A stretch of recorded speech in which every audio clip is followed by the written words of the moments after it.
सुबह 10 बजे तक सोने वाली और बार बार उठाने पर भी थोड़ी देर और सोने दो ना कहने वाली शालिनी आज भोर को 6 बजे ही उठ गई थी। इतना ही नहीं, उसने सबके लिए चाय बनाई, पेपर लेकर आई, बगीचे में पानी दिया और पापा को सुबह मॉर्निंग वॉक के लिए भी उठाया।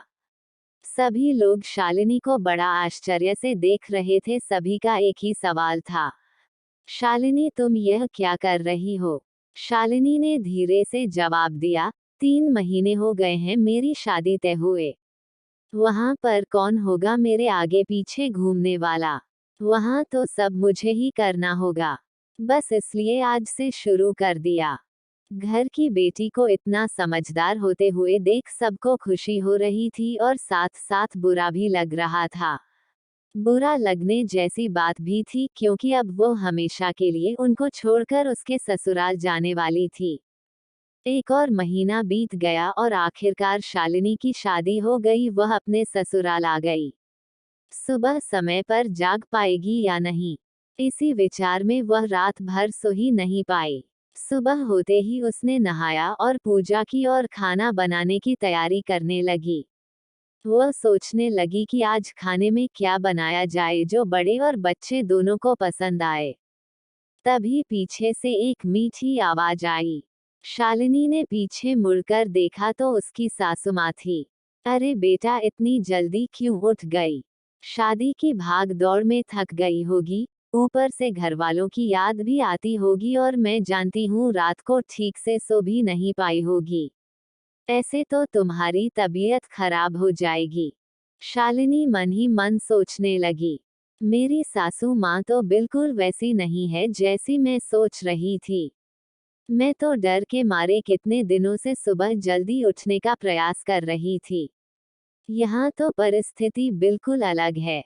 शालिनी ने कुछ काम खत्म ही किया था कि तभी सासू माँ ने आवाज दी, बेटा इधर आओ, देखो तो सही मैं क्या बना रही हूँ।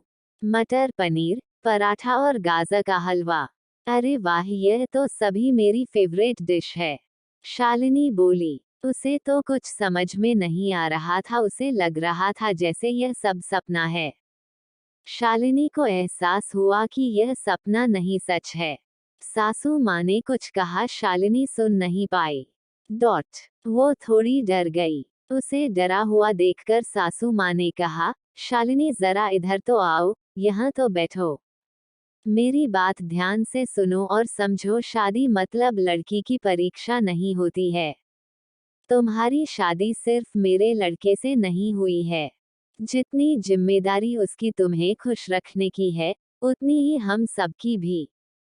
हमने तुम्हें घर सिर्फ काम करने के लिए नहीं लाया है।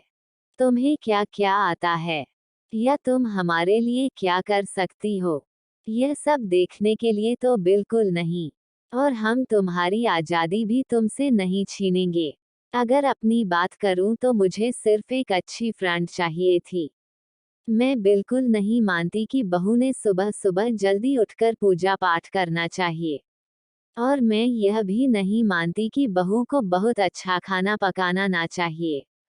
शादी का मतलब तुम्हारे सपनों का बलिदान बिल्कुल भी नहीं हो सकता।